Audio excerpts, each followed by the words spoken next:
Monsieur l'inspecteur de l'enseignement professionnel à Néron, Mesdames et Messieurs, c'est dans le sillage de la fête patronale du centre que nous avons pensé faire 2 journées de portes ouvertes sur le centre qui porte son nom. En effet, ce centre, nous l'avons voulu sous la protection bienveillante de Notre-Dame de l'Espérance, que nous traduisons bien en minant Solagnon Beignon-Fio. D'où en premier lieu le nom donné à notre établissement, Centre Solagnon. En deuxième lieu, ce centre voudrait offrir aux jeunes en situation difficile, c'est-à-dire marqués d'une manière ou d'une autre par les blessures de la pauvreté, un espoir d'un lendemain meilleur par une formation professionnelle qui puisse le propulser valablement dans le monde du travail en vue d'une prise en charge responsable de sa personne et de sa famille. C'est donc ce cadre qui vous accueille aujourd'hui, chers invités. Il a été initié en 2016 et nous sommes en notre 3e année d'activité. Il est du diocèse d'Anéron, donc privé et confessionnel. L'Église considère que l'éducation est une richesse humaine fondamentale qui mérite d'être partagée ou mieux transmise. Et les foyers d'instruction et de formation au métier de la vie méritent d'être multipliés pour assurer à la nation et aux citoyens une croissance intégrale de l'homme et de son environnement. Aujourd'hui, dans le cadre de ces 2 journées de portes ouvertes, nous vous accueillons dans un centre de formation professionnelle qui comporte 2 secteurs pour le moment, la menuiserie et l'agroalimentaire. Il se propose d'ouvrir le secteur de la maçonnerie l'année prochaine. La nouveauté ici, c'est surtout l'agroalimentaire que nous voulons dissocier de l'agro-pastoral et de la cuisine, même s'ils sont étroitement connectés. Nous transmettons aux apprenants de ce secteur les techniques de transformation et de conservation des produits agro-pastoraux locaux. Nous précisions bien produits locaux, car il s'agit pour nous de rechercher les moyens par lesquels nous pourrions transformer et conserver pour une longue durée nos fruits et nos légumes, nos céréales et nos tubercules, le lait, la viande et le poisson. La culture nous apprend que la tradition le faisait déjà à sa manière. Il s'agit de moderniser ce que la tradition fait déjà par des méthodes rigoureuses de quantité et de qualité. C'est donc une recherche, une école pour une consommation locale de qualité accrue et une contribution au développement de la zone. Vous le voyez bien, ce service à la formation professionnelle de nos jeunes exige énergie et financement pour mener ces activités au succès.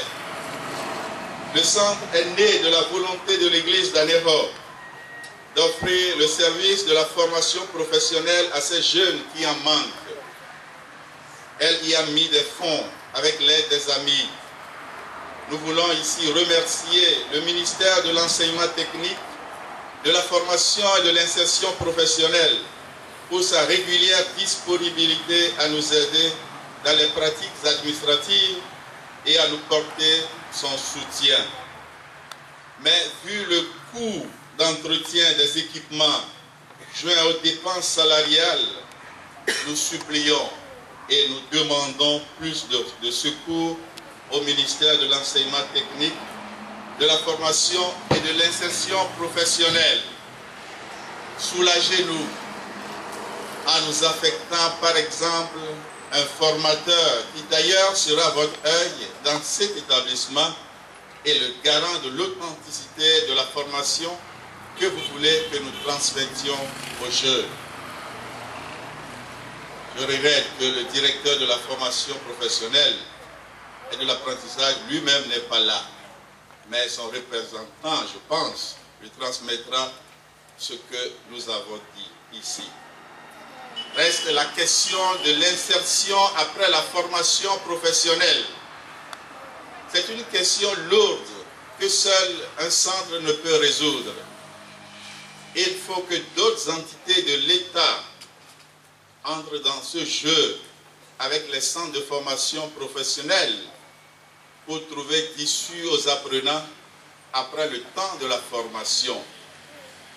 Il faut des fonds qui doivent leur venir en aide pour s'installer. Au cours de la formation, ils reçoivent des outils sur l'entrepreneuriat qui leur permettra de s'installer en privé et éviter ainsi l'insertion dans la fonction publique coûte que coûte.